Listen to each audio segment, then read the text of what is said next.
अथ मंत्रपाठः।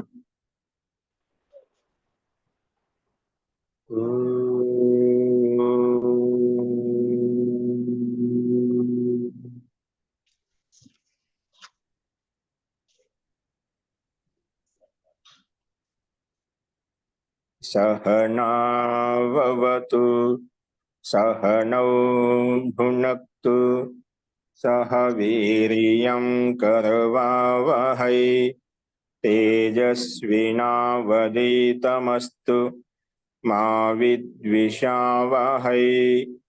ओम शांति शांति शांति।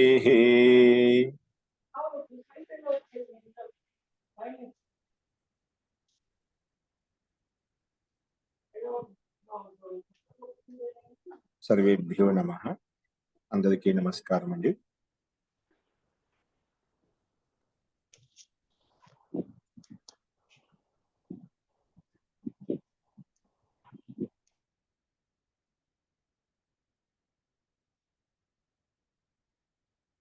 మనము బృహదారణ్యకోపనిషత్తులో ప్రథమాధ్యాయం సంపన్నం చేసుకున్నాము.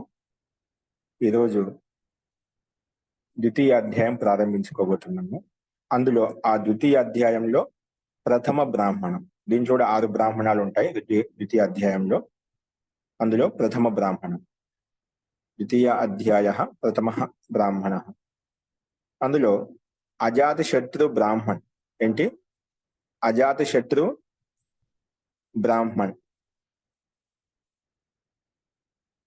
వీరి యొక్క సంవాదాన్ని, దృష్టాంతాన్ని మనకు చెప్పబడుతుంది. అంటే అజాతశత్రు రాజా ಅವರು గర్గ గోత్రంలో ఉత్పన్నమైనటువంటి గార్గ్య గోత్రంలో ఉత్పన్నమైనటువంటి బలాక బ్రాహ్మణుడు. ఓకేనా? అజాతశత్రు బ్రాహ్మణుడు అంటే గర్గ కులంలో ఉత్పన్న బ్రాహ్మణుడు, అలాగే అజాతశత్రువు. ఈ వీరిద్దరి మధ్య పరస్పరం బ్రహ్మోపదేశం యొక్క విచారణ జరుగుతుంది. అది ఏంటో ఏ రకంగా మనం చూద్దాం. చూడండి, ముందుగా ఆ పరమపిత పరమాత్మను స్మరిస్తూ ఓంకారం చేత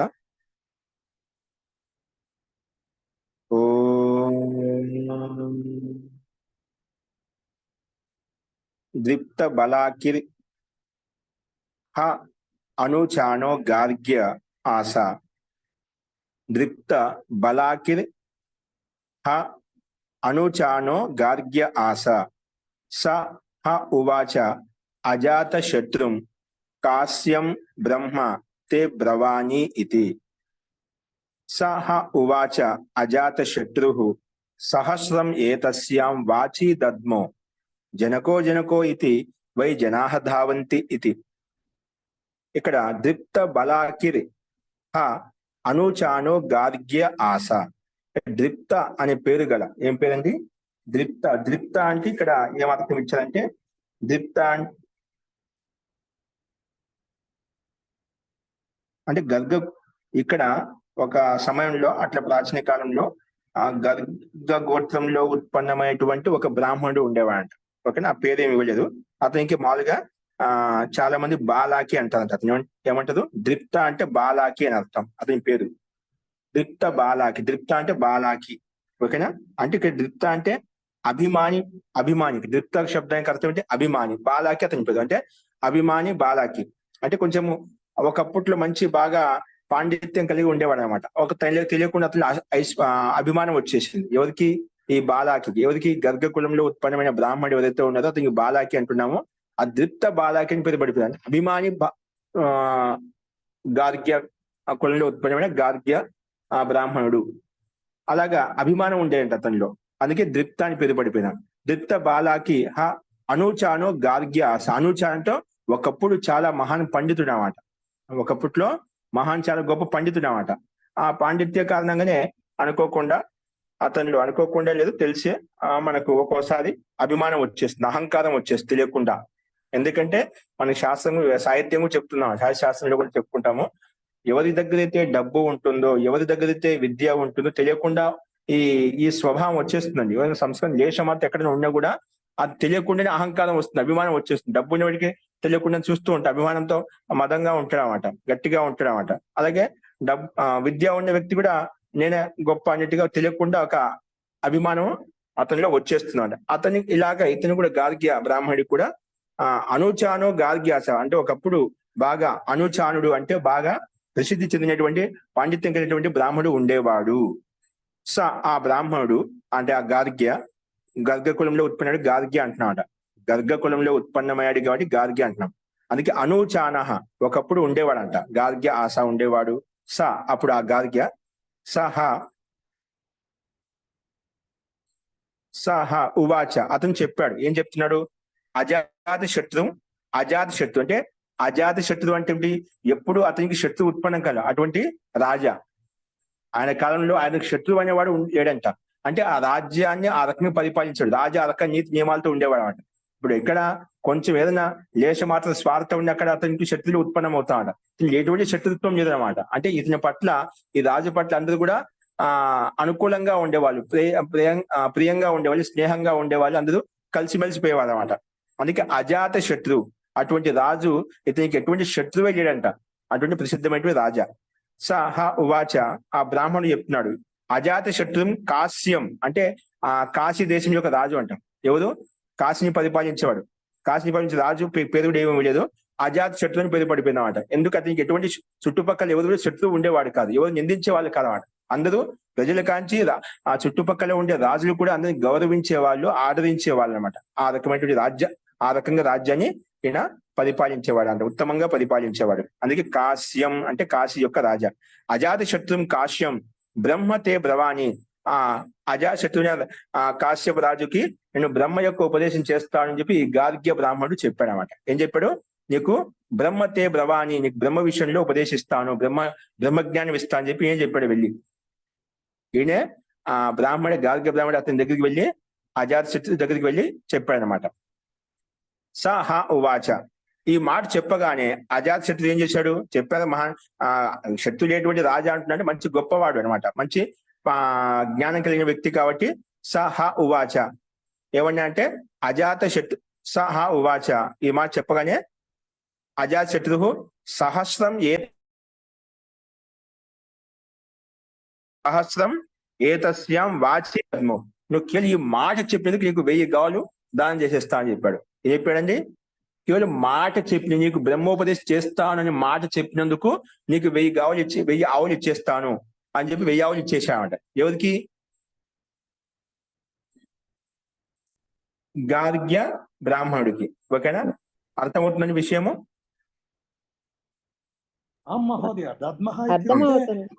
గార్గ్య బ్రాహ్మణుడికి ఈ మాట చెప్పినందుకు నీ 1000 ఆవులు ఇచ్చేస్తాను నీకు అని 1000 ఆవులు చేసాను. సహస్రం ఏతస్యం వాచి, వాక్యానికి నీకు 1000 ఆవులు ఇచ్చేస్తాను తీసుకో అని చెప్తానమాట. నాజాని తెలియకుండా ఎందుకు చాలా మంది అప్పుడు జనక మహారాజు బాగా ప్రసిద్ధంగా ఉండేవాట. అందరూ జనక అయితే వై జనా ధావంతి ఇది, ఎందుకో తెలియదు అందరూ కూడా జనక అని చెప్పి అందరూ అతని దగ్గరికి వెళ్ళి పరిగెడుతూ ఉంటారు అని చెప్పి ఆ మాట అంటూ నీకే ఇచ్చేస్తాం 1000 ఆవులు అని చెప్పి అతను ఇచ్చేస్తామట. అంటే అప్పుడు జనక మహారాజు అప్పుడు అక్కడ దానం చేసేవాడు, అతను ఉపదేశించేవాడు. జనక మహారాజు మంచి జ్ఞానం అంట, అప్పుడు బ్రహ్మవేత్త అయిపోయినామట. అందరూ ఎందుకు తెలియకుండా ఈ మాట అన్నాడమాట. ఏం తెలియకుండా జనకో అని చెప్పి అందరు జనులంతా అక్కడికే పరిగెడుతూ ఉంటారు ఉపదేశం కొరకు, దానం కొరకు అని చెప్పి ఎందుకో తెలియకుండా అన్నట్టుగా ఆ మాట చెప్తూ ఇతనే నీకే 1000 ఆవులు ఇచ్చేస్తే ఈ మాటకి అని చెప్పి 1000 ఆవులు అతనికి ఇచ్చేస్తామట. ఈ రకంగా ఈ అంశాన్ని చెప్పబడింది. కిసి ఒక సమయంలో గార్గ్య గోత్రమే ఉత్పन्न కోయి గర్వీలా బలాకా కా పుత్రు అత్యంత అభిమాని और पंडित था. గార్గ్య గోత్రంలో ఉత్పన్నమైనటువంటి ఒక అభిమానయుక్తమైన బలాకా అనే పేరు గల పుత్రుడు. బలాకా పుత్రుడు అంటే బలాకా అనే వ్యక్తి యొక్క పుత్రుడు. బలాకా అనే వ్యక్తి అతని యొక్క పుత్రుడి పేరు చెప్పలేదు. బలాకా అనే వ్యక్తి యొక్క పుత్రుడు అత్యంత అభిమాని, ఆ తండ్రి పర్వాలేదు, అతని కొడుకు అత్యంత అభిమాని, అది పండిత, మంచి పాండిత్యం కూడా ఉండేదంట. పాండిత్యం కూడా అభిమానం వచ్చేసింది అతనిలో. उसने काशी के राजा अजात शत्रु के पास जाकर, కాశీ రాజు అయినటువంటి అజాత శత్రువు దగ్గరికి వెళ్ళి కహా చెప్పాడు, ఏం చెప్పాడు? మే తుమ్హే బ్రహ్మ కా ఉపదేశ్ కరుంగా, నీకు బ్రహ్మ కా ఉపదేశం చేస్తాను. ఉస్ అజాత్ శత్రునే కహా, ఆ మాటకు అజాత్ శత్రు ఏమన్నా అంటే, ఇస్ వచన్ కే లియే మే ఆప్కో సహస్ర గవ్వే దేతా హూ, ఈ వచనం కొరకు నీకు 1000 ఆవులు నీకు దానం చేస్తాను అని చెప్పి దానం చేశాడంట. లోగ్ జనకా జనకా ఐసా కేక దౌడితే, చాలా మంది జనకా జనకా అని చెప్పి పరిగెడుతూ ఉంటారు. అంటే సబ్ లోగ్ యహీ కేతే హై కి జనక్ బడా దాని హై, జనక మహారాజ్ చాలా పెద్ద దాని, జనక మహారాజ్ చాలా పెద్ద శ్రోత, బాగా వినేవాడు అనమాట. బాగా గురువులు చెప్పింది ఏం చెప్పినా కూడా శ్రద్ధగా వింటూ ఉండేవాడు అనమాట. అందుకే అతని పెద్ద దాని, అతని పెద్ద శ్రోత అయిపోయినాడు, అతని బ్రహ్మవేత్త అంటూ అది అతని దగ్గరికి పరిగెడుతూ ఉంటారు. జనకా జనకా, जनक बड़ी दानी, जनक बड़ा श्रोता है, ये दोनों बातें अपने अपने वचन से मेरे लिए सुलभ कर दी है. కాబట్టి అక్కడికి వెళ్తుంటారు, నువ్వు నా దగ్గరికి వచ్చావు అక్కడికి వెళ్ళకుండా అంటే ఇప్పుడు ఈ మాట ఎందుకు, అందరూ జనక అందరూ అక్కడికి వెళ్తారు, ఆయన బాగా వింటాడు, అందరూ ఆయన బాగా చేస్తాడు అంటే మేమంతా విన్నట్టుగా మేము చేయనట్టుగా మాకేం తెలియనట్టుగా అందరూ అక్కడికి వెళ్తా చెప్పడానికి ఉపదేశించడానికి దాన్ని ఇచ్చేస్తాను నేను, నువ్వు నా దగ్గరికి వచ్చినావు ఈ మాట కూడా నేను ఇచ్చేస్తా అని చెప్పి ఆ మాట చెప్పాడు. ఎందుకు అనాల్సి వచ్చింది ఈ మాట? అదే అక్కడికి ఆయన దగ్గరికి వెళ్తే ఎవరి దగ్గరికి వెళ్ళే వాళ్ళు కాక, నువ్వు నా దగ్గరికి వచ్చావు ఆ ఉద్దేశంతో ఈ మాట అన్నాడు అనమాట. ఎవరు? అజాత శత్రువు. అర్థమైనప్పుడు జనకో జనక అయితే వై జనాహ దావంతి అని చెప్పి, అది పెద్ద దాని పెద్ద శ్రోత, ఏం చెప్పినా గురువులు చెప్పినా బాగా శ్రద్ధ వింటాడనమాట. అంటే ఎవరు చెప్పినా పెద్ద అంటే వినడం కాకుండా అతను దాన్ని ఆచరిస్తాడు కూడా అనమాట. ఆ రకంగా మంచి శ్రోత బ్రహ్మవేత్త అయిపోయాడనమాట. ఆ ఉద్దేశంతో అతని దగ్గరికి వెళ్తూ ఉంటారు. అందుకే నువ్వు నా దగ్గరికి వచ్చావు కాబట్టి ఉద్దేశంతో నేను 1000 ఆవులు నీకు ఇస్తా అని చెప్పి శ్రద్ధాపూర్వకంగా ఇచ్చాడనమాట. ఏ దోనో బాతే అప్నే అప్నే వచన సే మేరే లియే సులభ్ కర్ दी. నువ్వు ఈ మాట ద్వారా నాకు రెండు మాటల విషయంలో నాకు అతి సరళమైనటువంటి సంకేతాన్ని ఇచ్చావు. ఇస్లియే మే ఆప్కో సహస్ర గవ్య దేతా, అందుకే నీకు 1000 ఆవులు నీకు ఇస్తాను అని చెప్పి ఈ రకంగా 1000 ఆవులు దానం చేశాడు. ఓకే, తర్వాత రెండో మంత్రం ఏమంటా అంటే సహ ఉవాచ గార్గ్యో య ఏవ అసౌ ఆదిత్యే, ఉపదేశం చేస్తున్నాడు. ఇప్పుడు ఏం చెప్పాడు? నీకు బ్రహ్మోపదేశం చేస్తా అని చెప్పా కదా, చేయగానే ఆ మాట చెప్పగానే సరే అని స్వీకరించి తనకి మాట కోసం 1000 ఆవులు ఇచ్చేశాడు. తర్వాత బ్రహ్మోపదేశం మొదలుపెట్టాడు. ఎవరు? అజాత శత్రువు మొదలుపెట్టాడు. సారీ, ఆ బ్రాహ్మణుడు గార్గి కూడా గర్గ కులంలో ఉత్పన్నమైన గార్గ్య అనే బలాక అనే అభిమాని పుత్రుడు ఎవరైతే ఉన్నారో బ్రాహ్మణుడు ఎవరైతే ఉన్నదో అతను ఉపదేశించడం మొదలుపెట్టాడు అనమాట. ఆ బ్రాహ్మణుడు, ఇప్పుడు బ్రాహ్మణుడు అని కానీ మీరు గుర్తుపెట్టుకోండి, ఆ బలాక పుత్రుడు ఆ బ్రాహ్మణుడు అభిమాని బాలకుడు, బాలకుడు చెప్పకూడదు అని బ్రాహ్మణుడు అని చెప్పండి. ఇక్కడ ఏమంటారు? సహ ఉవాచ గార్గ్యో య ఏవం అసౌ ఆదిత్యే పురుష ఏతం ఏవం ఆహ బ్రహ్మోపాస ఇది. స ఉవాచ అంటే ఆ బ్రాహ్మణుడు ఉపదేశించాడు. గార్గ్యో స ఉవాచ గార్గ్యో అంటే ఆ రకం చెప్పాడు. గార్గ్య బ్రాహ్మణుడు చెప్పాడు. య ఏవ అసౌ ఆదిత్యే, ఈ సూర్యునిలో ఈ ఆదిత్యంలో పురుషుడు కనిపిస్తున్నాడు కదా, ఈ సూర్యునిలో పురుషుడు కనిపిస్తున్నాడా, ఏతం ఏవ అహం బ్రహ్మోపాస, దీన్ని బ్రహ్మగా భావిస్తున్నాను. ఈ సూర్యుడు అంటే ఈ ఆదిత్యుడు అంటే సూర్యుడు ఒకటే, ఆ సూర్యుడిలో ఏదో పురుషుడు కనిపిస్తున్నప్పుడు మనం చూసినప్పుడు పొద్దున్నే కనిపిస్తూ ఉంటాడు అనమాట.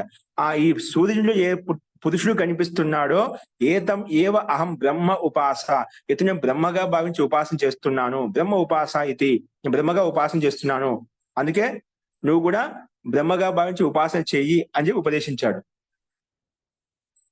ఆ గార్గ్య బ్రాహ్మణుడు ఏం చేశాడు? అజాతశత్రుకి ఉపదేశించాడు.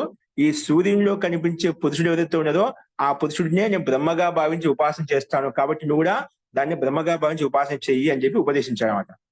సహ ఉవాచ అజాత శత్రువు. అప్పుడు ఆ మాటకు ఈ అజాత శత్రువు ఏమని చెప్పడు? మా ఇది కాదు, అస్మిన్ సంవదిష్టా, ఈ విషయంలో మనం చర్చించాలి, చర్చించకుండా ఈ సూర్యునిలో ఉండే పురుషుడే బ్రహ్మ అని చెప్పి చెప్పడం ఉచితం కాదు అని చెప్పి నిషేధించాడు అనమాట. ఎవరు? ఈ అజాతశత్రువు. మా ఏతస్మిన్ సంవదిష్టా, ఈ విషయంలో చర్చించాలి. ఎందుకంటే అతిష్టాహ సర్వేషాం భూతానాం మూర్ధ రాజా ఇతివా అహం ఏతం ఉపాస ఇది. ఎందుకంటే నేను అతిష్టాహ సర్వేషాం భూతానం, ఈ సూర్యునిలో కనిపించే ఆ పురుషుడే బ్రహ్మ అంటున్నావు, బ్రహ్మగా భావిస్తున్నా అంటున్నావు, అది కాదు, అలా కాదు. ఎందుకంటే అతిష్టాహ సర్వేషాం భూతానం, మన సర్వేష అంటే సమస్త భూతాలకు మూర్ధ అంటే శిరస్సు లాంటి వాడు, సమస్త భూతాలు అంటే పంచభూతాలకు ఈశ్వరుడు రాజు లాంటి వాడు, అంటే తల లాంటి వాడు అనమాట. అందరికీ ఆధారభూతుడు అనమాట సూర్యుడే.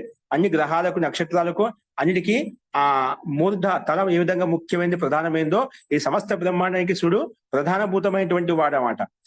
అందుకే అన్నిటికంటే శ్రేష్టమైన వాడు. ఎందుకు?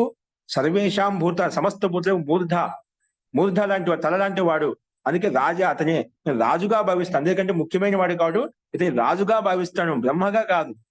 ఏం చెప్పాడు అజాతశత్రువు? నేను రాజుగా భావించను, ఆ సమస్త భూతాలకు మూర్ధ లాంటి వాడుగా, తల లాంటి వాడు కాబట్టి, తల విధంగా శరీరంలో ముఖ్యమైనది అలాగా ఈ సమస్త బ్రహ్మాండంలో ఈ సూర్యుడు ఆదిత్యుడు అత్యంత ముఖ్యమైనటువంటి వాడు కాబట్టి, అందుకే రాజు కాబట్టి, అందుకే అధిపతి కాబట్టి నేను రాజా ఇది నేను రాజాగా మూర్ధ లేదా రాజాగా భావిస్తాను. అహం ఏతం ఉపాస ఇది, ఒక రాజుగా, ఒక అన్నిటికీ ముఖ్యమైన వాడిగా అహం ఏతం ఉపాస, ఈ సూర్యుని ఉపాసన చేస్తాను, బ్రహ్మగా ఉపాసన చేయను నేను అని చెప్పి ఈ అజాతశత్రువు ఈ రకం చెప్పినవాడు.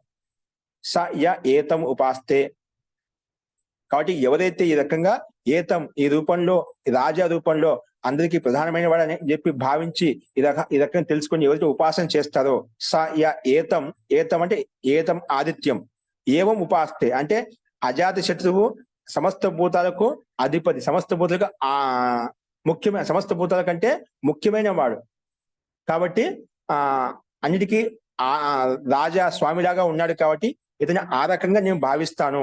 అటువంటి ఈ రకంగా ఎవరైతే భావిస్తారో, స య ఏతం ఏవం ఉపాస్తే, ఈ రకంగా ఎవరైతే ఉపాసన చేస్తారో అతను కూడా అతిష్ఠాహ, అటువంటి వ్యక్తి కూడా ఈ బ్రహ్మాండం ఎవరైతే ఉన్నారో ఈ రకంగా శూన్య ఈ రకంగా భావించి రాజాగా భావించి ఉపాసన చేస్తాడో ఆ వ్యక్తి కూడా ఈ లోకంలో ఈ బ్రహ్మాండం యందు అతడు కూడా సర్వేషాం సమస్త ప్రజలకు సమస్త భూతాలకు మూర్ధ రాజా భవతి, అతడు కూడా ఒక రాజులాగా ఉంటాడట. అతనికి అందరికీ స్వామి అవుతాడు. అంటే ఈ భూకంలో సమస్త ప్రజలకు స్వామిగా ఉంటాడు, రాజాగా ఉంటాడు, ముఖ్యమైన వాడిగా ఉంటాడు. అంటే ఎక్కడ నీకు ముఖ్యత ఉంటుంది, ప్రాధాన్యత ఉంటున్నాడు.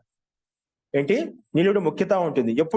నువ్వు ఎప్పుడైతే ఆదిత్యుని రాజాగా, సూర్యుని రాజలా అందరికంటే ముఖ్యమైన వాడు, అందరికంటే శ్రేష్టమైన వాడిగా భావించి, ముఖ్యమైన వాడిగా భావించి ఉపాసన చేసినట్లయితే నువ్వు కూడా ఆ రకంగా శ్రేష్టమైన వ్యక్తిగా సమస్త భూతాలకు సమస్త ప్రజలకు రాజుగా ఉంటావు అని చెప్పి ఈ రకంగా అజాతశత్రువు ఉపదేశించాడు అన్నమాట. మళ్ళీ అంటే ఉపదేశించాడంటే ఆయన అడిగిన చెప్పిన ప్రశ్నకు సమాధానానికి ఈ రకంగా సమాధానం చెప్పాడు అన్నమాట. ఎవరు? అజాతశత్రువు కూడా. ఈ రకంగా రెండో మంత్రంలో మనం చూసాం. చూడు అదే విషయం ఉస్ గార్గ్యనే కహా అంటే ఉస్ గార్గ్య బ్రాహ్మణుడు చెప్పాడు, యహ్ పురుషు జో సాక్షాత్ రూప్ సే సూర్య మే విద్యమాన్ హై, సూర్యుడిలో విద్యమానం కనిపిస్తున్నాడో మే ఇసీకి బ్రహ్మ రూపమే ఉపాసన కర్తాం, నేను దీన్నే ఈ సూర్యుడిలో కనిపించే పురుషుడిని బ్రహ్మగా భావించి ఉపాసన చేస్తున్నాను కాబట్టి నువ్వు కూడా అలా చెయ్యి. అప్పుడు ఏమన్నాడు ఆ మాటకు? ఉస్ అజాత శత్రువునే కహా నహి నహి, కాదు ఇసుకే విషయమే బాత్ మత్ కరు, ఈ విషయంలో అలా చెప్పొద్దు. క్యోంకి ఎందుకంటే యహ్ సబ్ మే పహలే సే హీ జానతా, ఇవన్నీ నాకు ముందు నుంచి తెలుసు బాగా. యహ్ పురుషుడు జో సాక్షాత్ సూర్య మే స్థిత హై, ఈ పురుషుడు సూర్యుడు మనకు కనిపిస్తున్నాడు కదా, ఆ పురుషుడు ఎవరంటే యహ్ సబ్కే ఉపస్థిత హై, అందరికంటే ఎత్తులో ఉన్నాడు, అందరికంటే ముఖ్యమైన పైన ఉన్నాడు అన్నమాట.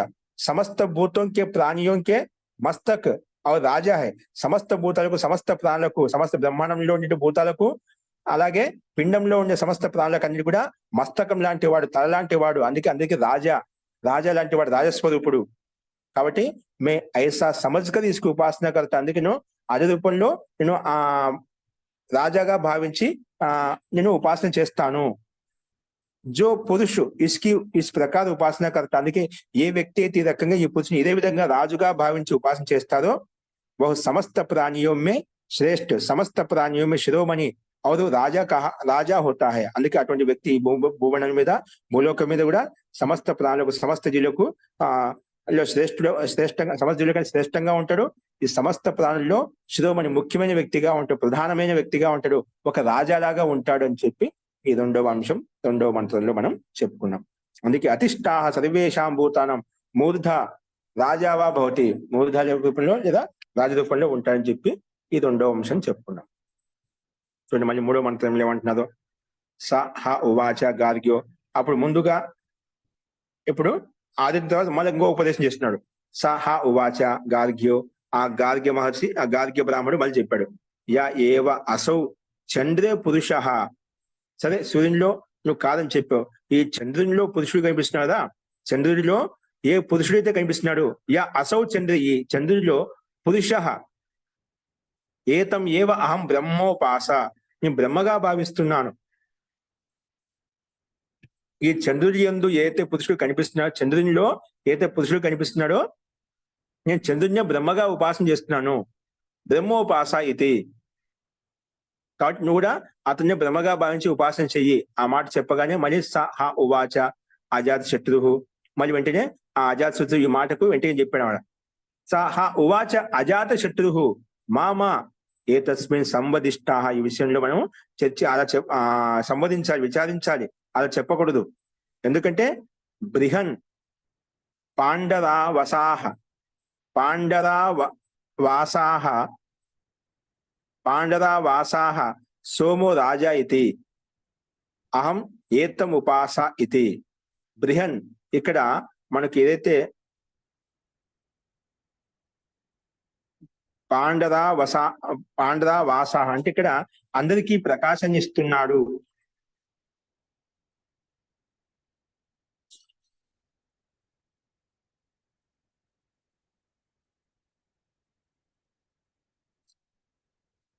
అది బృహన్ పాండరహ మహోదయ.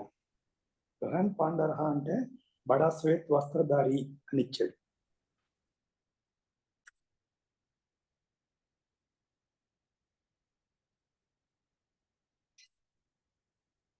మూడో మంత్రం కదా. ఓకే.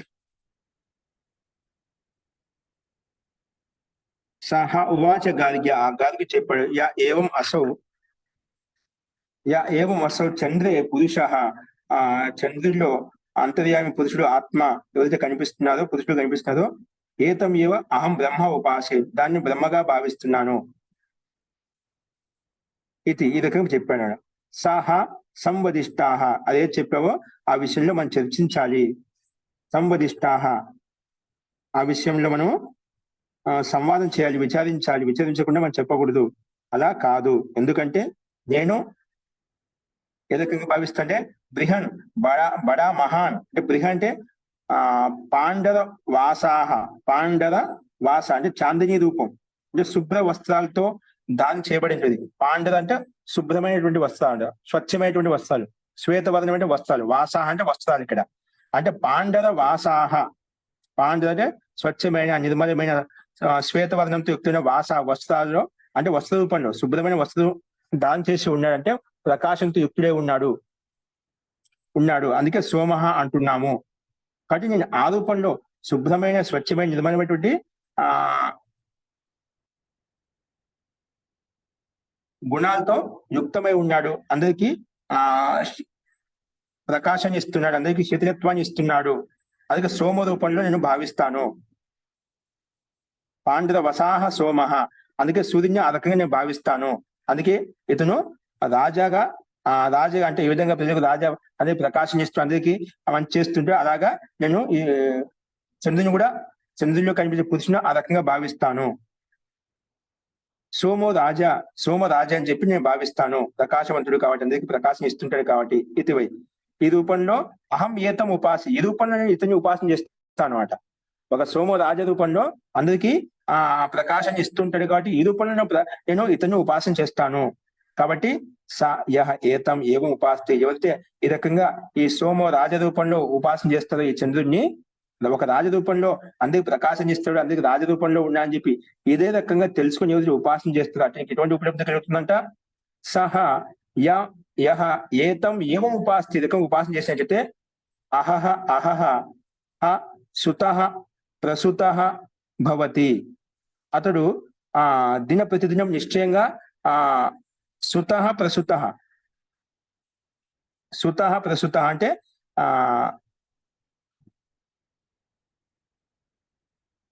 దిన ప్రతిదినము సోమరసం అనేది అతనిలో ప్రవహిస్తూ ఉంటుందన్నమాట. అంటే సోమరసం అంటే అక్కడ అమృత స్వరూపం అంటే ఆనందాన్ని పొంది అందులో వృద్ధి చెందుతూ ఉంటుంది. ఈ రకం తెలుసుకునే వ్యక్తికి ఇట్టి జ్ఞానంతో యుక్తుడే ఉన్న ఆనందానుభూతిని పొందుతూ ఉంటామట. అందుకని సోమో రస సవన్ కియా జాతా, అంటే ఆ సోమరసనే తాగలుగుతాడు, అంటే అమృతపానం తాగలుగుతాడు, అంటే అమృతానందాన్ని పొందగలుగుతాడు.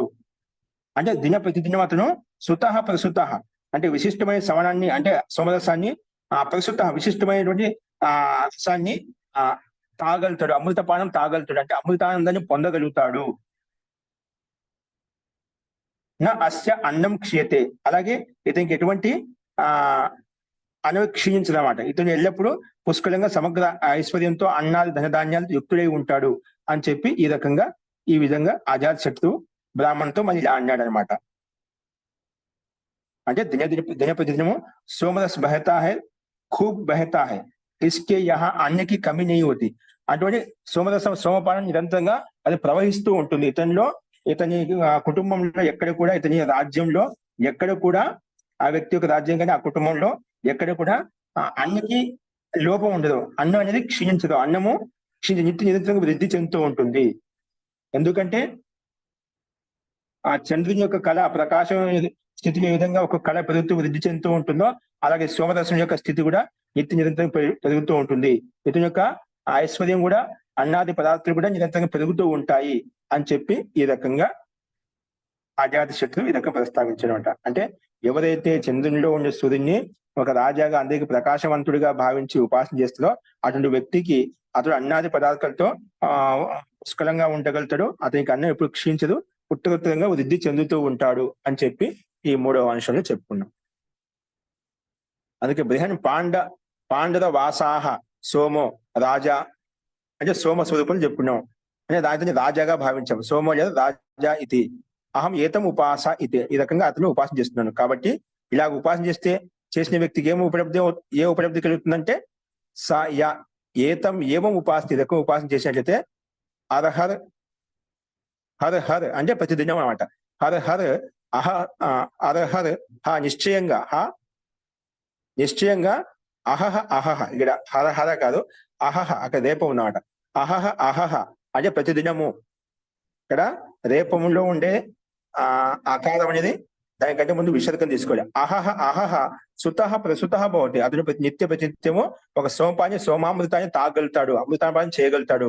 నా అస్య అన్నం క్షీయతే, ఎప్పుడు అతనిలో అన్నము క్షీణించదు. అతని కుటుంబంలో, అతని రాజ్యంలో ఎప్పుడు అన్నము క్షీణించదు. ఎవరైతే ఈ రకంగా సోమంలో కమించే పురుషుని బ్రహ్మగా భావించకుండా ఆ రాజాగా భావించి అందరికి ప్రకాశవంతుడిగా భావించి ఉపాసన చేస్తారో అతనికి ఈ రకమైనటువంటి స్థితి ఉత్పన్నం అవుతుంది అని చెప్పి ఈ రకంగా విశేషంగా చెప్పబడింది.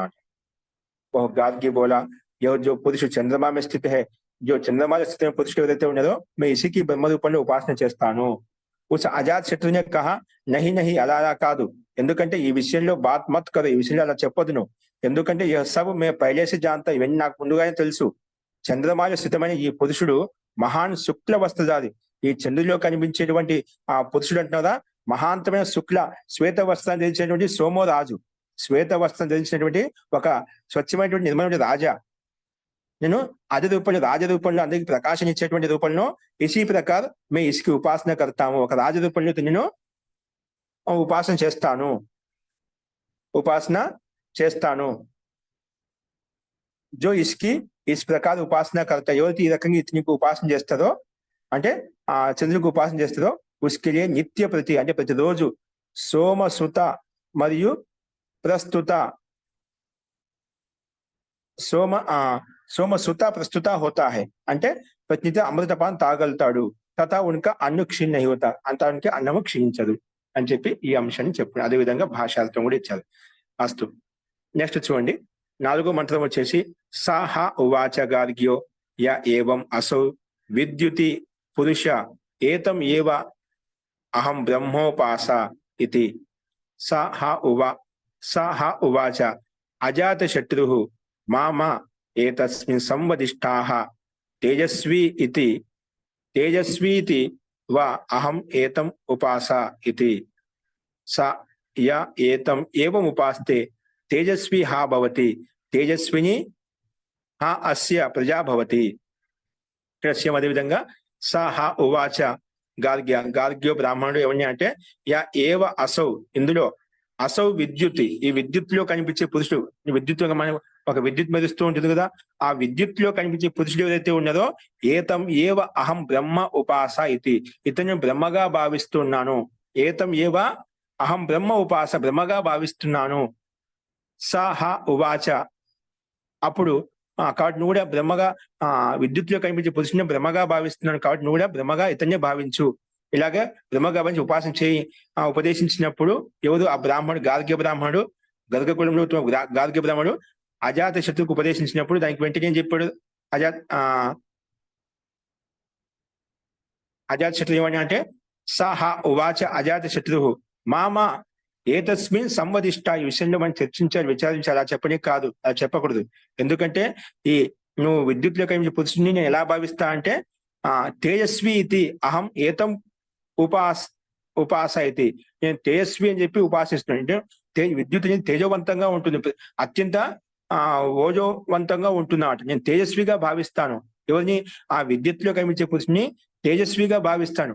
అందుకే తేజస్వి అహం ఏతం ఉపాస, తేజస్వి రూపంలో ఉపాసన చేస్తున్నాను. కానీ ఈ విద్యుత్లో కనిపించే పురుషుని ఈ రకంగా ఏతం ఏవం ఉపాస్తి, ఈ రకంగా తేజస్వి రూపంలో ఎవరైతే ఉపాసన చేస్తారో అతడు కూడా ఈ రకంగా ఉపాసన చేసే వ్యక్తి, ఆ వ్యక్తి కూడా తేజస్వి అవుతా అంట. అంటే ఏమవుతా అంట?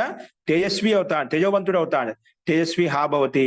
అలాగే తేజస్విని హా అస్యాహ ప్రజాపణి. అలాగే ఇతని రాజ్యంలో ఉండే ప్రజలు, ఇతని కుటుంబంలో ఉండే ప్రజలు కూడా వాళ్ళు తేజస్వి తేజవంతుడు అవుతారంట. ఇటువంటి కుటుంబంలో కానీ రాజ్యంలో ఉండే ప్రజలు కూడా ఏమవుతారంట? తేజవంతుడు అవుతారు. ప్రజలు కూడా అతడే తేజవంతుడే కాకుండా అతని రాజ్యంలో, అతని కుటుంబంలో ఉండేటువంటి సమస్త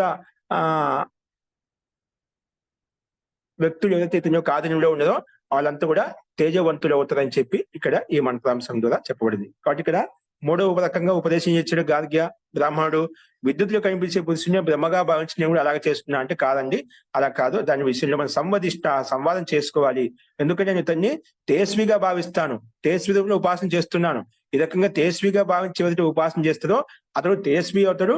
అతని రాజ్యంలో, అతని కుటుంబంలో ఉండే ప్రజలు కూడా తేజవంతులు అవుతారు అని చెప్పి ఈ 4వ అంశాన్ని చెప్పబడింది. కింద కూడా సేమ్ అదే విధంగా ఇచ్చారు.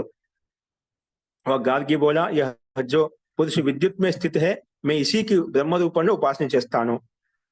ఉస్ అజాత శత్రునే కహా, అప్పుడు నహి నహి ఇస్కి చర్చ మత్ కరో, దీన్ని చర్చించవద్దు, విద్యార్థులు విచారించాలని అలా చెప్పకూడదు. ఎందుకంటే సబ్ మే పహలే, ఇదన్నీ కూడా నాకు ముందు నుంచి తెలుసు బాగా. మే ఇస్కో నిస్సందేహుని, ఎటువంటి సందేహం లేకుండా తేజస్వి రూపంలో ఉపాసన చేస్తాను. కాబట్టి ఎవరైనా కానీ జో కోయి ఇస్ ప్రకార ఉపాసన కర్తా, ఎవరైనా కానీ ఎవరు ఏ రకంగా అయితే ఇతనికి ఇదే విధంగా ఉపాసన చేస్తారో అతడు తేజస్వి అవుతాడు. అలాగే ఉస్కి ప్రజాభి తేజస్విని హోతి హే.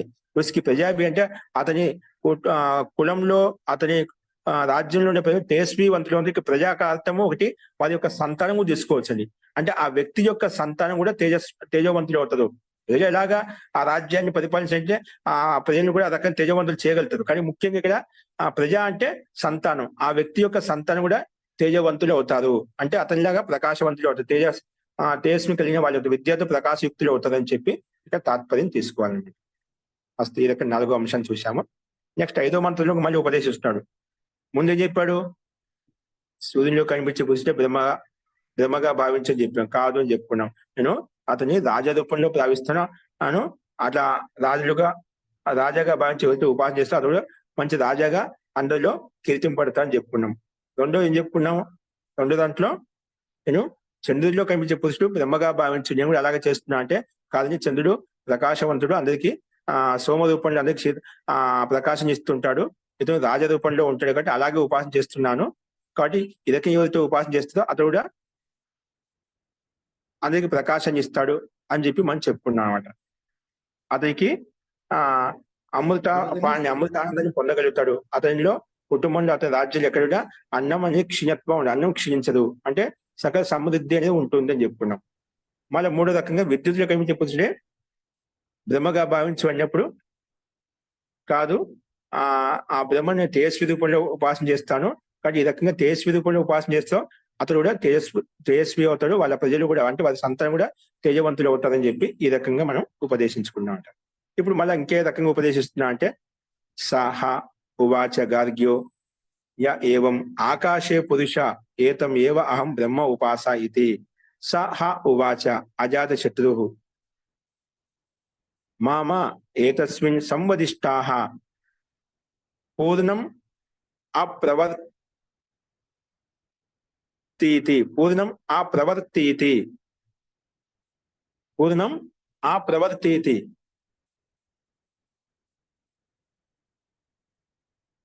పూర్ణం ఆ ప్రవర్తీతివా అహం ఏతముపాస ఇతి స య ఏతముపాస్తే పూర్యతే ప్రజయా పశుభిర్ న అస్య అస్మాత్ లోకాత్ ప్రజా ఉద్ధరతే ఉద్వర్తతే అస్మాత్ లోకాత్ ప్రజా ఉద్వర్తతే అస్మాత్ లోకాత్ ప్రజా ఉద్వర్తతే.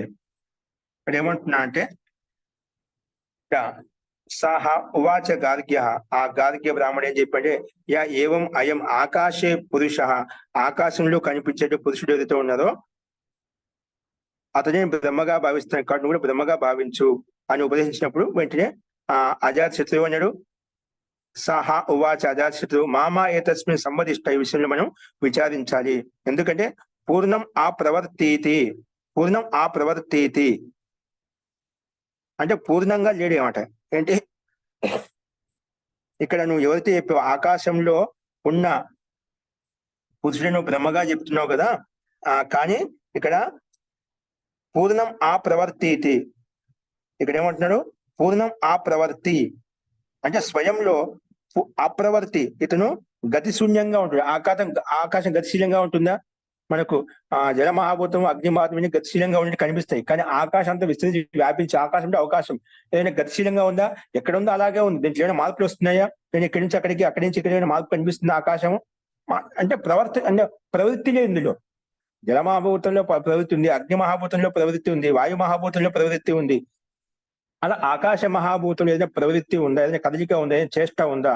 ఏం లేదు, అంతా విస్తృతంగా వ్యాపించి ఉంది, ఎటువంటి ప్రవృత్తి లేదు. అందుకే ఏమంటున్నా అంటే ఆ పూర్ణం ఆ ప్రవృత్తి అంటే అందులో ఓతపోతం అవుతున్న అది వేరే విషయం, కానీ ఆ భూతానికి ఏం లేదు, ప్రవృత్తి లేదన్నమాట. అందుకే ఆ ప్రవృత్తి స్వయం గతి శూన్యంగా ఉంటుంది. అంటే అది అందులో గతిశీలంగా ఉంటది, కానీ ఇది ఇంకొక గతిని ఇవ్వలేదు అన్నమాట. ఇంకొక భూతానికి గతిని ఇవ్వలేదు అన్నమాట. ఇందులో వేరే భూతాలు గతిశీలంగా ఉంటున్నాయి, కానీ ఈ ఆకాశ మహాభూతం అన్య మహాభూతాలకు గతినివ్వలేదు. అందుకే ఇక్కడ ఆ ప్రవర్తి అని చెప్పాం. పూర్ణం ఆ ప్రవర్తి ఇది గతిశూన్యంగా ఉంది, ఇతర గతినివ్వలేదు. ఇది వై ఈ రూపంలో అహం ఏతం ఉపాస, అందుకే ఈ రూపంలో ఉపాసన చేస్తాను, ఆ ప్రవర్తి రూపంలో ఉపాసన చేస్తాను అని క్రియారహితంగా ఉంటాయన్నమాట. కానీ క్రియారహితంగా నేను ఉపాసన చేస్తాను. సహ యహ ఏతం ఏమో ఉపాస, ఎవరైతే ఈ రకంగా ఇక్కడ కూడా ఆకాశం ఈ రూపాన్ని ఎవరైతే ఉపాసన చేస్తారో, ఈ రకం ఉపాసన చేస్తారో పూర్యతే ప్రజయ, అతడు కూడా ఈ రకం ఆ రకంగా యథార్థంగా తెలుసుకుని ఎవరైతే ఉపాసన చేస్తారో స్తుతిస్తారో పూర్యతే ప్రజయ పశుభిహి, ఇతను ఆ వ్యక్తికి పూర్ణంగా ఉంటాడంట, పూర్ణ స్వరూపుడు అవుతాడు. వాళ్ళు సంతానంతో పూర్ణంగా ఉంటుంది, సమస్త సంతానం కూడా పుష్కలంగా ఉంటున్నాడు ఇతనికి. ప్రజయ పశువులతోటి సంతానంతో బాగా పూర్ణంగా ఉంటాడు. నా అస్మాత్ లోకాత్, అతనికి ఈ లోకం నుంచి సంతానం ఉద్వర్తతే, ఎప్పుడు కూడా నష్టం కాదు. ఇతని యొక్క సంతానం ఎల్లప్పుడు నిరంతరంగా వృద్ధి చెందుతూ ఉంటుంది. ఇతని యొక్క వంశాలు నిరంతరంగా వృద్ధి చెందుతూ ఉంటుంది. అంటే వీళ్ళ కులం ఎప్పుడు నష్టం కాదు, వీళ్ళ వంశం ఎప్పుడు నష్టం కాదు, ఒకరి తర్వాత ఒకరు నిరంతరంగా కొనసాగుతూనే ఉంటది, వంశాభివృద్ధి జరుగుతూనే ఉంటుంది అని చెప్పి ఈ రకంగా ఉపదేశించాడు. కాబట్టి ఈ 5వ మంత్రంలో ఉపదేశించాడు. ఆకాశంలో కనిపించే పురుషుడు బ్రహ్మగా భావించిన ఉపాసన చేస్తాడు, నువ్వు కూడా అలా బ్రహ్మగా భావించు అన్నప్పుడు అజాత శత్రువులు లేదు అలా ఈ విషయంలో మనం విచారించాలి. ఎందుకంటే పూర్ణం అప్రవృత్తి, ఇతను పూర్ణంగా ప్రవర్తించడు కాబట్టి నేను అదే రూపంలో ఇతను ఉపాసన చేస్తాను. కాబట్టి ఇతను ఇదే రకంగా ఎవరైతే ఉపాసన చేస్తారో అటువంటి వ్యక్తి నిజంగా పూర్ణ స్వరూపుడు అవుతాడు అతని వ్యక్తి. ఎందుకంటే పూర్ణంగా ఉంది కదా, ఇది ఆ ఆకాశంలో పూర్ణ అంతటా వ్యాపించి ఉందన్నమాట. అలాగే ఈ వ్యక్తి కూడా సమస్త జీవుల్లో సమస్త ప్రాణంలో పూర్ణంగా ఉంటాడన్నమాట, పూర్ణంగా ఉంటాడు. అలాగే ఇతని యొక్క సంతానం కూడా పూర్ణమవుతుంది. వీళ్ళు ఎప్పుడు కూడా క్షీణించదు, సంతానం కానీ వీళ్ళ యొక్క ఐశ్వర్యం కానీ ఎప్పుడు కూడా క్షీణించదు. ఈ లోకంలో ఎప్పుడు వాళ్ళు క్షీణం కాదు, వీళ్ళ వంశాభివృద్ధి నిరంతరం కొనసాగుతూ ఉంటుంది అని చెప్పి ఈ 5వ అంశంలో మనం చూసాం. చూడు, గర్గ్య బ్రాహ్మణుడు చెప్పాడు ఆకాశంలో స్థితమైన ఇతను నేను బ్రహ్మగా భావిస్తాను, బ్రహ్మగా భావించి ఉపాసన చేస్తాను, నువ్వు కూడా అలా చెయ్యి అన్నప్పుడు అప్పుడు అజాత శత్రువు చెప్పాడు నహి ఇస్కే విషయమే బాత్ మత్ కదో, ఈ విషయంలో నువ్వు మాట్లాడొద్దు, ఎందుకంటే ఈ విషయంలో నాకు బాగా తెలుసు, मैं उसकी పూర్ణ और నా మిట్నే వాలా జానకర్ ఉపాసన కర్తం. పూర్ణంగా ఉంటాడు. ఇక్కడ అర్థం ఇంకో రకంగా ఇచ్చాడు. మే ఉస్కి పూర్ణ और నా మిట్నే వాలా జానకర్ ఉపాసన కర్. ఇప్పుడు ఎప్పుడు పూర్ణంగా ఉంటాడు ఇతను. ఎలా ఉంటాడంట? పూర్ణంగా ఉంటాడు అన్నమాట. ఎప్పుడు ఈ ఆకాశం పూర్ణంగా ఉందా? ఇక్కడ ఇక్కడ ఇక్కడ ఆకాశం ఉంది, ఇక్కడ ఆకాశం లేదని చెప్పగలుగుతామా? అది లేదు. ఎక్కడ నువ్వు ఎంతవరకు పరిగెత్తినా కూడా, ఎంత ఈ మూల ఆ మూలకి వెళ్ళినా కూడా పూర్ణంగా ఉండనమాట. ఎక్కడ అపూర్ణత అనేది లేదన్నమాట ఇతనిలో. ఈ ఆకాశంలో పూర్ణంగా ఉన్నాడు. ఎప్పుడు నష్టం కాడు, ఎక్కడ లేదని చెప్పడానికి లేదన్నమాట. అందుకే పూర్ణ నా మిట్టిన వాళ్ళు ఎప్పుడు నష్టం కాడు, ఎప్పుడు క్షీణించడమాట. ఆ రకంగా భావించి ఆకాశం నేను ఉపాసన చేస్తాను. కానీ ఇదే రకంగా ఎవరైతే పూర్ణ స్వరూపుడు, అలాగే ఎప్పుడు నష్టం కాడని చెప్పి భావించి ఎవరైతే ఉపాసన చేస్తారో, ఎవరికి ఈ ఆకాశ తత్వానికి ఉపాసన చేస్తారో అటువంటి వ్యక్తికి అతడు जो कोई इस प्रकार उपासना करता है అటువంటి వ్యక్తి ప్రజా పశువులతోటి పూర్ణంగా ఉంటాడు. ప్రజలతోటి అంటే సంతానంతో పశువులతోటి పూర్ణంగా ఉంటాడు, పుష్కలంగా ఉంటాడు. और इस लोक में उसकी प्रजा का उच्छेद नहीं होता. ఇంకా ఈ లోకంలో అతనికి ఈ ప్రజ యొక్క సంతానం యొక్క ఉచ్ఛేదం ఎప్పుడు నష్టం కాదు. అంటే వాళ్ళ వంశాభివృద్ధి నిత్య నిరంతరం కొనసాగుతూ ఉంటుంది. అతను యొక్క వంశ పరంపర, విద్యా పరంపర, కుటుంబ పరంపర ఏదైతే ఉందో అంత నిరంతరంగా ముందు కొనసాగుతూ ఉంటుంది అనేది ఇక్కడ ఈ 5వ మంత్రంలో 5వ అంశంలో మనం చెప్పుకున్నాం. ఈ రకంగా ఉపదేశం చేస్తూ వచ్చాడు. ఇంకెలా ఉపదేశించాడు మళ్ళీ చెప్తున్నాడు. సా హా ఉవాచ గార్గ్యో య ఏవం అయం వాయో పురుష ఏతం ఏతం ఏవ అహం బ్రహ్మోపాస ఇతి. కాబట్టి సా హా ఉవాచ గార్గ్యుడు య ఏవ అయం వాయువులో కనిపించే పురుషుడు, అయం వాయో పురుష, వాయువులో కనిపించే పురుషుడు ఏతం ఏవ అహం బ్రహ్మోపాస, బ్రహ్మరూపంలో ఉపాసన చేస్తున్నాను. సహా ఉవాచ అజాతశత్రు. అప్పుడు వెంటనే అజాతశత్రు ఏమన్నాడు? మామా ఏతస్మిన్ సంవదిష్టాహ. ఈ విషయంలో మనం విచారించాలి, ఆలోచించాలి. ఎందుకంటే ఇంద్రో వైకుంఠో అపరాజిత సేన ఇతి వా అహం ఏతం ఉపాస ఇతి.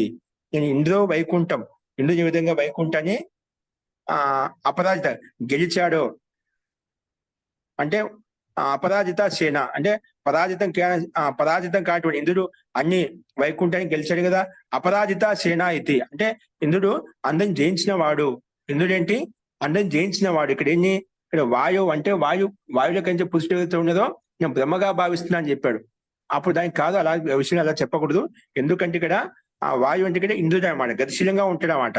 ఆ వైకుంఠం అపరాజిత సేన, వైకుంఠని దాన్ని ఎప్పుడు పరాజయం కాకుండా గెలుస్తూ వచ్చేదన్నమాట, జయించుకుంటూ వచ్చేదన్నమాట. అటువంటి సేనగా భావిస్తాను.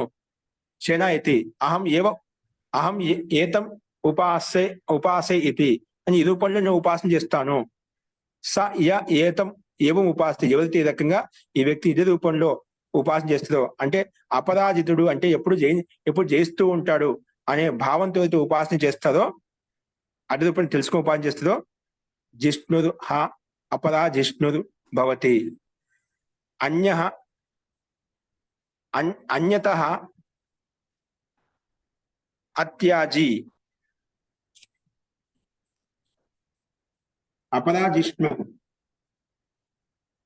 జిష్ణు అపరాజిష్ణు భవతి. అన్యతస్త్యజాయి అంటే శత్రువును గెలిచేటువంటి వాడు. అంటే శత్రువులనే కాకుండా అందరినీ గెలిచేటువంటి వాడు, సమస్త ప్రజలను గెలిచేటువంటి, స్వజనులను స్వమిత్రులను కూడా గెలుపునిచ్చేటువంటి వాడు, అందరిలో గెలిచేటువంటి వాడు, అందరిలో ముందుండేటి వాడు, అందరికీ గెలుపునిచ్చేటువంటి వాడు. అందుకే అన్యతస్త్యజాయి అతనే కాకుండా అతనే జయించడం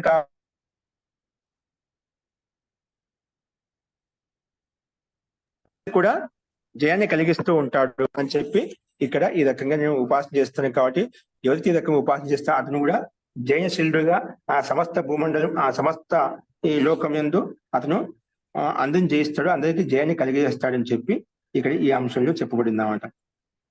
అంటే ఇప్పుడు అతను పరాజితుడు కాడు. అన్యతస్త్యజాయి అంటే శత్రువు అందరినీ పరాభవం చేస్తాడు, అందరినీ ఓడిస్తాడు, అందరికీ అతనితో ఉన్న అందరికి కూడా జయాన్ని కలగజేస్తాడు, ఎప్పుడు అతను ఓడిపోడు అనే భావంతో ఇక్కడ చెప్పబడింది అన్నమాట. కాబట్టి ఇక్కడ ఆ అదే విధంగా మనకు భాష్యంలో గార్గ్య బ్రాహ్మణుడు ఆ పొజిషన్ లో కనిపించే ఆ వాయువులో కనిపించే పురుషుడు ఏదైతే ఉన్నదో అతన్ని బ్రహ్మగా భావించి ఉపాసన చెయ్యి, నేను కూడా అలాగే చేస్తున్నాను అన్నప్పుడు అజాత శత్రువు కాదు. ఈ విషయంలో మనం విచారించాలి.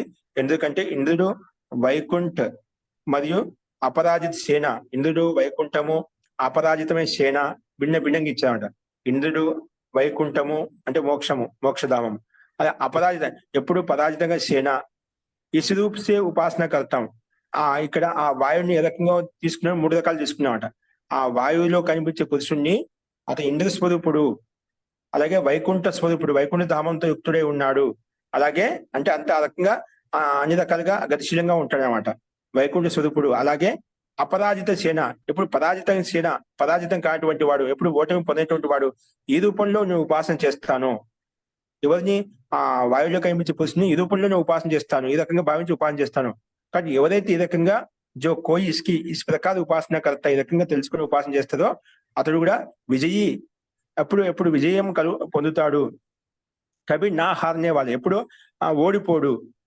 అవును, శత్రు విజేత హోతా, ఎప్పుడు శత్రువు గెలుస్తూ ఉంటాడు అని చెప్పి ఈ మంత్రాన్ని మనం చెప్పుకున్నాం. తర్వాత ఏమంటున్నా అంటే ఇంకా మళ్ళీ ఉపదేశిస్తాడు.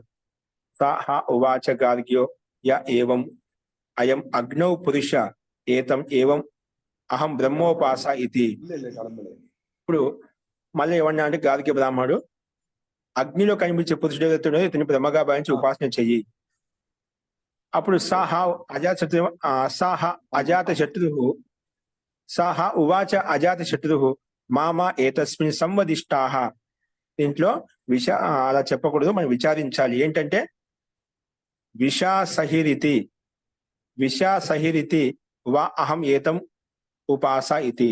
నేను ఇతన్ని విషాసహి అంటే విషాసహి అంటే ఇక్కడ విషాసహి అంటే సహనశీలు. విషాసహి అంటే సహనశీలుడు అనమాట. ఇక్కడ అగ్ని అన్నిటినీ అది అశుద్ధమైన శుద్ధం అన్నిటి సహిస్తూ ఉంటుందన్నమాట. అన్ని దగ్ధం చేస్తూ ఉంటుంది. దాంట్లో ఏ పదార్థం, శుద్ధమైన పదార్థం చేసినా అశుద్ధమైన పదార్థం చేసి అన్నిటినీ సహిస్తూ అని దగ్ధం చేస్తూ ఉంటుందన్నమాట. అందుకే విషాసహి, ఏదైనా కూడా అది సహిస్తూ ఉంటుందన్నమాట, అన్ని విషయాలను సహిస్తూ ఉంటుందన్నమాట. కాబట్టి ఈ సహనశీలంతో యుక్తమై ఉన్నది. కాబట్టి ఇదే రకంగా భావించి నేను ఈ అగ్నిలో కనిపించే పురుషుని సహనశీల స్వరూపంలో భావించి ఉపాసన చేస్తాను.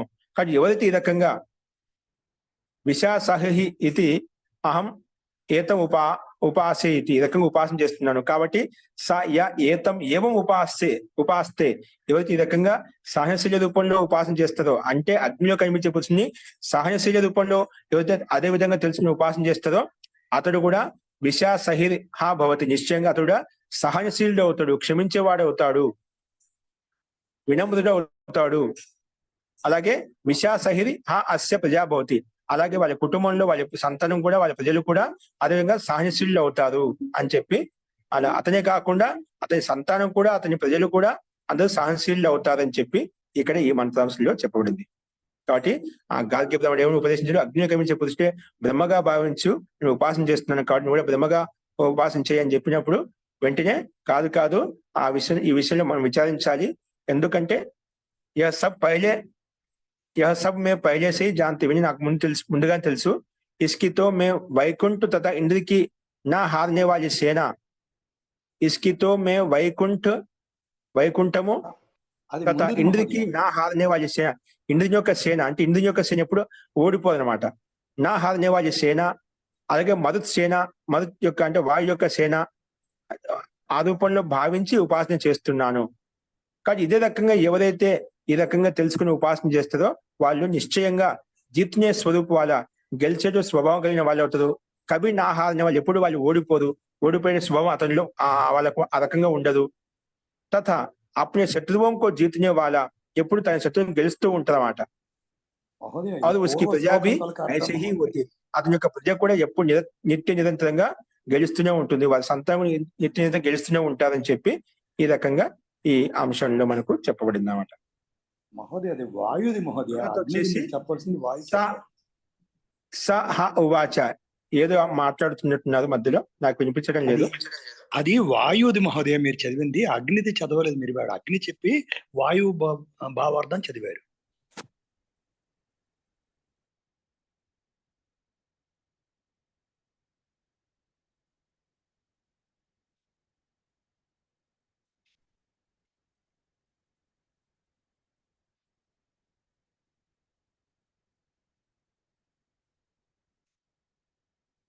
అగ్నిది చదవాలి మహోదయ. ఉమ్, అగ్నిది ఇది చివర్లో చెప్పారు కదా అగ్ని. అగ్ని ఇక్కడ భాష్యం తప్పించారు. భావార్థం వాయువు భాష- చదివారండి అంతే మహోదయ. భాష్యం అనేది ఇక్కడ మనకు కొంచెం భిన్నంగా ఇచ్చారన్నమాట. అది పైది చెప్పారు. దానికి ఉపాసన కర్త హే. ఈ రకంగా ఆరు అంటే 3 రకాలు చెప్పాము ఇక్కడ మనకు. వైకుంఠం అని చెప్పి ఆరో మంత్రం యొక్క భాష ఇక్కడ ఇచ్చారు. అది ఇక్కడ మళ్ళీ ఇక్కడ ఆరు పని ఇచ్చారు.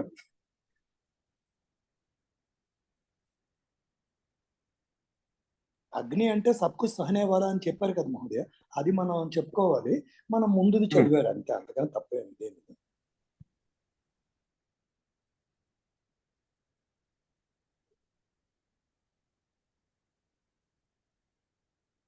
ఇంకా ఇప్పుడు ఈ రూపంలో మనకు ఇక్కడ చూడండి, దీన్ని భాష్యం చేస్తాను నేను ఇప్పుడు. ఇక్కడ గార్గినే ఇక్కడ అగ్నిలో కనిపించే పురుషుణ్ణి బ్రహ్మగా భావించి ఉపాసన చేస్తున్నాను, కాబట్టి నువ్వు కూడా అలా బ్రహ్మగా భావించినప్పుడు అజాతశత్రువు కాదు. సహనశీల శక్తి అగ్ని సహనశీలమైనతో యుక్తమై ఉంది. శుద్ధ అశుద్ధ అనేది కూడా అది సహిస్తూ ఉంటుంది. కాబట్టి మేతో ఇసి ప్రకార ఉపాసన కలుగుతా అంటే సహనశీలమైందని చెప్పి ఉపాసన చేస్తాను. జో ఇస్ ప్రకార ఉపాసన కలితే ఈ రకంగా తెలుసుకుని ఉపాసన చేస్తుందో అతను కూడా స్వయం సహనశీలుడు అవుతాడు. ఓకే అండి, అక్కడ భాషల్లో మనకు తేడా ఇచ్చారన్నమాట. ఓకేనా? మొదట అదే చెప్పారు గురు. నేను సంస్కృత భాష అదే చెప్పాను. నేను దాంతో పాటు మళ్ళీ హిందీ కూడా చదువుతున్నాం కదా, ఏమైనా కొంచెం ఏమైనా వ్యత్యాసం ఉంటుందని చెప్పి చదువుతూ ఉంటాను. సంస్కృత భాష అదే ఉంది మనకు, కాబట్టి మన హిందీ భాషల్లో వేరే విధంగా ఇచ్చాడు. కొంచెం మార్పు వచ్చింది ఇక్కడ, భాషల్లో తేడా వచ్చింది. కాబట్టి శుద్ధ అశుద్ధ రూపంలో నేను ఉపాసన చేస్తున్నాను. కాబట్టి ఎందుకంటే స్వయం సహనశీల్ హో జాతా, ఎందుకంటే అగ్ని అన్నిటికీ అన్ని సహిస్తుంది. అదేవిధంగా ఆ వ్యక్తి కూడా ఈ రకంగా తయారవుతాడు, సహనశీలుడు అవుతాడు, తన యొక్క సంతానం సహనశీలంగా ఉంటుందని చెప్పి ఈ రకంగా 7వ మంత్రం యొక్క అంశం చెప్పబడింది. అక్కడ కొంచెం భాషం తేడా ఉంది, పొరపాటున ప్రింటింగ్ మిస్టేక్ ఒక అంశం అంతా ముందు అంశం పడింది ఇక్కడ. ఫస్ట్ 6వ అంశం ఇక్కడ తీసుకొచ్చి ఇక్కడ ఇవ్వబడింది. నెక్స్ట్ చూడండి, విషా సహిత అస్య ప్రజాభవతి అంటే సహనశీలమైనతో యుక్తమై ఉంటుంది సంతానం కూడా అని చెప్పుకున్నాం. నెక్స్ట్ 8వ మంత్రం ఏమంటారంటే సాహ ఉవాచ గార్గ్యో య ఏవ అయం అప్సు పురుష ఏతం ఏవ అహం బ్రహ్మోపాస. ఆ గార్గ్య బ్రాహ్మణుడు ఏం చెప్పంటే య ఏవ అయం అప్సు పురుష, ఈ నీళ్ళలో ఉండే పురుషుడు ఎవరైతే ఉన్నారో నేను ఏతం ఏవ అహం బ్రహ్మోపాస, బ్రహ్మగా భావించి ఉపాసన చేస్తున్నాను. అప్పుడు వెంటనే నువ్వు కూడా అలా ఉపాసన చేయమని చెప్పగానే సహ ఉవాచ అజాతశత్రువు, వెంటనే అజాతశత్రువు అన్నాడు మళ్ళీ మామ ఏ తస్మిన్ సంవదిష్ట, ఈ విషయంలో మనం విచారించాలి, అది చెప్పనికి కాదు. అప్పుడు ఆ రకంగా ఎందుకంటే ప్రతిరూప ఇది, నేను ప్రతిరూపంలో భావిస్తాను అంటే ప్రతిరూపంలో భావిస్తా అంటే ఆ అగ్నిలో దర్పణలో కనిపించిన మనకు అద్దంలో మన ప్రతిరూపం కనిపిస్తుందా, నేను ప్రతిరూపంగా భావిస్తాను అంట. అహం ఏతం ఉపాసే ఇది స య ఏతం ఏవం ఉపాస్తే ప్రతిరూపం హ వ ఏనం ఉపగచ్చతి. అతను ప్రతిరూపంలో విషయాన్ని అంటే ప్రతిబింబ రూపంలో ఆ విషయాన్ని అర్థం చేసుకోగలుగుతాడు. ప్రతిరూపం ఏవ ఏనం ఉపగచ్చతి న అప్రతిరూపం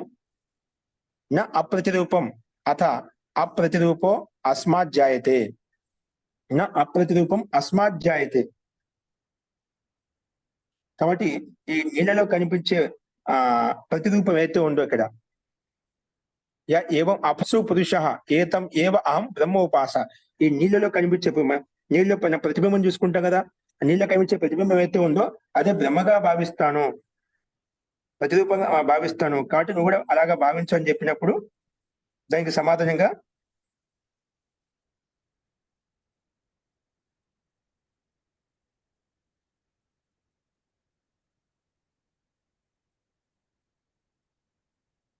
अप्रतिरूपम కానీ అత ప్రతి उसके समान गुण आकृति वाला अस्मात् लोकात् जायते అస్తు కాబట్టి ఇక్కడ ఏమని చెప్పానంటే మళ్ళీ ఈ రకంగా భావించినప్పుడు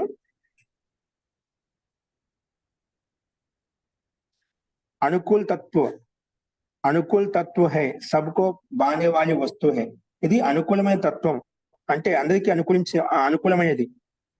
అంటే మనం ప్రతిరూపం అనేది ఎవరికి ఏ రూపం ఉందో అలాగే అనుకూలంగా చూపిస్తూ ఉంటున్నామట. ఎవరి యొక్క ప్రతిబింబం అనేది ఒక దర్పణం అనేది ఎవరికి ఎలా ఉందో అలాగే చూపిస్తూ ఉంటున్నామట. అనుకూల తత్వ హై సబ్కో బానే వాలి వస్తువు అందరికీ ప్రకాశిస్తూ ఉంటున్నామట. అటువంటి వస్తువు అటువంటి దర్పణం అట. మేతో ఇసి ప్రకార ఉపాసన కర్తని ప్రతిబింబ రూపాన్ని దర్పాన్ని ప్రతిబింబ రూపంలో చూస్తాను. అంటే ఇక్కడ ఈ జలాన్ని ఆ రూపంలో నేను చూస్తాను, అదే రకంగా చూసి ఉపాసన చేస్తున్నాను. కాబట్టి ఎవరైతే ఈ రకంగా తెలుసుకుని ఉపాసన చేస్తున్నారో ఉస్కే సబ్ అనుకూలం హో జాతే హై. అంటే అటువంటి వ్యక్తికి ఏ విధంగా దర్పణం ఏ రకంగా ఉందో అదే రకంగా అనుకూలమైన స్థితిని చూపిస్తుందో అలాగే అటువంటి వ్యక్తి సమాజంలో ఈ కుటుంబంలో ఎక్కడైనా కానీ అనుకూలంగా ఉంటాయన్నమాట. ప్రతికూలం అంటే ఏది ఉంటాయి అంటే ఆ వ్యక్తికి అన్ని అనుకూలంగా ఇస్తాయి, అన్ని అనుకూలంగా ఉంటాయి. ఇప్పుడు దర్పణం ఏ రకంగా ఉంటే ఆ రకంగా అనుకూలిస్తున్నాడు, ఏ రకంగా చూపిస్తే ఆ రకంగా చూపిస్తుంది. అలాగా నీకు సమస్త ప్రాణులు సమస్త జీవులన్నీ కూడా నీకు అనుకూలంగా ఉంటాయి, నీకు ప్రతికూలత అంటూ ఏది ఉండదు. కాబట్టి అదే రకంగా ఉసికి సంతానం బి ఉసికి అనుకూలత అయితే అలాగే మీ సంతానం కూడా మీకు అనుకూలంగా ఉంటుంది, మీ పిల్లలు కూడా మీకు అనుకూలంగా ఉంటాయి, మీ ప్రజలు కూడా మీకు చుట్టుపక్కల ఉన్న వాళ్ళు కూడా నీకు అందరూ అనుకూలిస్తారు, సహకరిస్తారు. ఎప్పుడు నువ్వు నీళ్ళలో ఉండే ప్రతిబింబాన్ని బ్రహ్మగా భావించి ఉపాసన చేసినట్లయితే నువ్వు అని చెప్పినప్పుడు దానికి సమాధానంగా నీళ్ళలో కనిపించే పురుషుని బ్రహ్మగా నేను భావించను, నీళ్ళలో కనిపించే పురుషుణ్ణి నేను ఒక అనుకూలమైన తత్వంగా భావిస్తాను, ఒక దర్పణంగా భావిస్తాను. దర్పణ ఈ విధంగా మనకు అనుకూలంగా అన్ని చూపిస్తూ ఉంటుందో అదే రకంగా భావించి ఉపాసన చేస్తున్నాను. కాబట్టి ఎవరికి ఈ రకంగా అనుకూలంగా ఉంది అని భావించి ఉపాసన చేస్తారో అటువంటి వ్యక్తికి అన్ని అనుకూలిస్తాయి, ప్రతికూలత అంటూ ఏది ఉండదు. అతని సంతానం కూడా అందరికి అనుకూలిస్తుంది, అతనికి అనుకూలిస్తుంది అని చెప్పి అదే విషయాన్ని ఇక్కడ ఈ 8వ మంత్రంలో చెప్పబడింది అన్నమాట. అందుకే నా అప్రతిరూపం అతో ఇతనికి అప్రతిరూపం అంటే అంటూ ఏది ఉండదు, అన్ని అనుకూలిస్తాయన్నమాట. ప్రతిరూపో అస్మాత్ జాయతే కాబట్టి అన్ని కూడా దీని ద్వారా ఉత్పన్నం అవుతాయి. అంటే ప్రతిరూపం అంటే అన్ని ఆ దర్పణ ద్వారా ఏ విధంగా అన్ని ఉత్పన్నం అవుతుందో అలాగే ఈ వ్యక్తి ద్వారా అన్ని కూడా సిద్ధిస్తాయి, అన్ని కూడా అనుకూలిస్తాయి. ఈ వ్యక్తి ద్వారా కూడా అన్ని అనుకూలిస్తే అందరికి అనుకూలంగా కూడా ఉంటాడు అన్నమాట. అందుకే ప్రతిరూపో అస్మాత్ జాయతే అని చెప్పి మనం ఈ 8వ మంత్రం యొక్క అంశాన్ని చెప్పుకున్నాం. ఒక గార్గి బ్రాహ్మణుడు చెప్పాడు, జలంలో కనిపించే ఇసుకి ప్రతిమాను నేను బ్రహ్మగా భావిస్తున్నాను, ఉపాసన చేస్తున్నాను, కూడా అలా చెయ్యి అన్నప్పుడు అజాతశత్రువు ఏమని అంటే కాదు, అలా ఈ విషయంలో అలా చెప్పకూడదు, విచారించాలి. ఎందుకంటే నాకు ఈ విషయంలో బాగా తెలుసు. ఇస్కి మే ప్రతి రూపు అంటే టీకి సదృశ్య జానకర్ అంటే ప్రతిమా రూపంలో తెలుసుకొని ఉపాసన చేస్తున్నాను, ఒక ప్రతిబింబంగా భావించి ఒకటే అనుకూలమైన స్థితిగా భావించి ఉపాసన చేస్తున్నాను. కాబట్టి ఇదే విధంగా జో కోయి ఇస్కి ఈజీ ప్రకారం ఉపాసన కర్త ఇదే రకం ఉపాసన చేస్తుందో ఉస్కో బహు వస్తు ప్రాప్తి హోతా హై, వస్తు ప్రాప్తి హోతా హై అంటే ఆ వ్యక్తికి అటువంటి వస్తు ప్రాప్తమవుతున్నటువంటి వస్తు ఉపలబ్ధమవుతుంది. జో ప్రతిరూపు అనుకూలమైంది అంటే అటువంటి వ్యక్తి ఇలా ఉపాసన చేసిన అటువంటి వ్యక్తి అలాంటి వస్తు ప్రాప్తమవుతుంది అంటే అటువంటి అటువంటి పదార్థం ద్రవ్యం ప్రాప్తమవుతుంది, అది అతనికి అన్ని అనుకూలింపజేస్తుంది. జో ప్రతిరూపు అనుకూల హే నాకి అప్రతిరూపు అంటే ఆయనకి అనుకూలంగా ఉంటుంది, అంతేగాని ప్రతికూలంగా ఉండదు.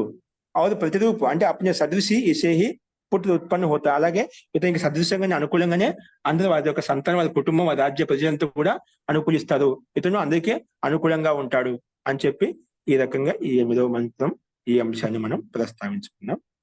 అలాగే ఇంకా ఉపదేశిస్తున్నాడు ఎవరు గార్గ్య బ్రాహ్మణుడు. కానీ ఆయన చెప్పిన వెంటనే దాన్ని తిరిగి సమాధానం చెప్తున్నాడు అజాత శత్రువు అనమాట. కాబట్టి నేను ఈ రూపంలో యథార్థ స్వరూపంగా భావిస్తున్నా, ఇలా ఉపాసన చేస్తే మీకు కూడా అలా స్థితి కలుగుతుందని చెప్పి దీన్ని బట్టి ఈయన కూడా తత్వజ్ఞానం ఉందని తెలుస్తుంది అన్నమాట. ఈయన కూడా అదకని చెప్పుండదు, ఏదో కూడా స్వీకరించలేదు అన్నమాట. ఏం చెప్పేదానికి ఎందుకు అభిమానంతో ఉన్నాడు కదా, అభిమానం ఉన్నప్పుడు అతను మంచి కాండ పండిత ఒకప్పుడు, ఇప్పుడు దానికి సమాధానంగా అజాతశత్రువు దానికి చెప్పిన దానికి నువ్వు పువ్వు కట్టి వెళ్ళడం లేదు, దానికి అతను ఏ రకంగా భావిస్తున్నాడో చెప్తూ వస్తున్నాడు అనమాట. అది ఈ రకంగా మనం చూసాము. 9వ మంత్రాన్ని మనం తర్వాత చూద్దామండి. దీంట్లో ఈ భాష్యం ఒకటి కొంచెం మార్చుకోవాలన్నమాట. ఇక్కడ ఈ రూపంలో ఇచ్చిన వైకుంఠం అని చెప్పి ఈ పదం అంతా అక్కడ ముందు భాగం యాడ్ అయింది అనమాట. ఓకేనా, కొంచెం భాషని మార్చాలి. అస్తు అస్తు మహోదయ. అలాగే మహోదయ అంటే ఈ సంస్కృత భాషలో స్పష్టంగా సంవిధిష్ట ఉంది అక్కడ. ఓకేనా? అస్తు మహోదయ. సహనశీల స్వరూపంతో యుక్తమై ఉంటుందని చెప్పి అలాగా తీసుకోవాలి. అస్తు అస్తు మహోదయ. మహోదయ అలాగే మీరు రకంగా ఈ మామా విషయంలో సంవిధి ప్రస్తావిస్తుంది. ఏంటది? మామా సంవిధిష్టాహ అనేది సంవదిష్టాహ అంటే మద్యం పురుష చెప్తున్నాడు కదా మహోదయ. మామా సంవిధిష్టాహ అంటే అలా చెప్పొద్దు అని అర్థం వస్తుందా మహోదయ, లేకపోతే విచారించాలని అర్థం వస్తుందా మహోదయ? సంవదించాలి, విచారించుకోవాలి, విచారణ చేయాలి ఈ విషయంలో అని అర్థం. సంవదిష్టాహ మధ్య పురుషంలో. చెప్పొద్దు అని వస్తుందా మహోదయ? వదిష్టాహ కదా మహోదయ. మామ సంవదిష్టాహ అంటే లేదు లేదు అంటే అని వద్దు చెప్పారు వద్దు అని కదా. చెప్పి అలా చెప్పొద్దు నువ్వు. ఈ విషయంలో అస్తు. సంపాదన చేయాలి, విచారించుకోవాలి, విచారించాలి అని అర్థం. అస్తు అస్తు భావార్థాలు తీసుకోవాలి కదా. సంవదిష్టాహ అంటే మత్కహో అన్నంత వరకే కదా వస్తుంది మహోదయ. తర్వాత మనం విచారించాలన్నా భావార్థం. సంవదిష్ట ఈ రకంగా మరి చెప్పొద్దు నువ్వు. ఇలాగా మామ అలా చెప్పొద్దు నువ్వు. ఈ విషయంలో విచారించాలి మనం. చెప్పొద్దు అంటే ఈ విషయం ఇంకా విచారించాలి, విచారించక అలా చెప్పకూడదు. అస్తు మా సంవదిష్టాహ అలా చెప్పొద్దు. అస్తు అస్తు భావార్థం వచ్చి విచారించాలని తీసుకోవాలి కదా మహోదయ. అది అది అర్థాపత్తి ప్రకంగా అదే భావం తీసుకుంటాం. ఏమొస్తుంది అలా వద్దు చెప్పొద్దు అంటే ఏంటి? దీంట్లో విచారించే అర్థం వస్తుంది. అది మనం కొన్ని పదాలు సందర్భానుగుణంగా అధ్యయనం చేస్తూ కలుపుతూ చెప్తుంటాం అట. ఓకేనా? అస్తు మహోదయ. ధన్యవాదాలు. కొన్ని పదాలు అధ్యయనం అర్థ స్పష్టీకరణ కొరకు అలా చెప్తూ ఉంటాం. అస్తు మహోదయ. ఈ రకంగా అజాత శత్రువు గార్గ్య బ్రాహ్మణుడు గరిక కులంలో ఉత్పన్న బ్రాహ్మణుడు ఈ రకంగా ఉపదేశించడానికి ప్రయత్నం చేస్తూ ఉన్నాడు. ఆయన తెలిసిన విధంగా సమాధానం చెప్తూ వస్తున్నాడు అనమాట. ఆ విషయాన్ని మనం చూసాము. అస్తు మిగిలిన అంశాన్ని రేపు చూద్దాం. శాంతి పాఠ.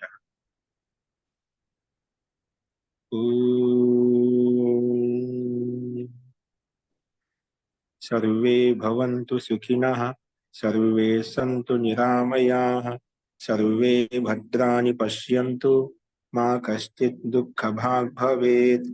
ఓం శాంతి శాంతి శాంతి. సర్వేభ్యో నమః. అందరికీ నమస్కారం అండి. మహోదయ, ఒక చిన్న సందేహం మహోదయ. ఇప్పుడు ఏంటంటే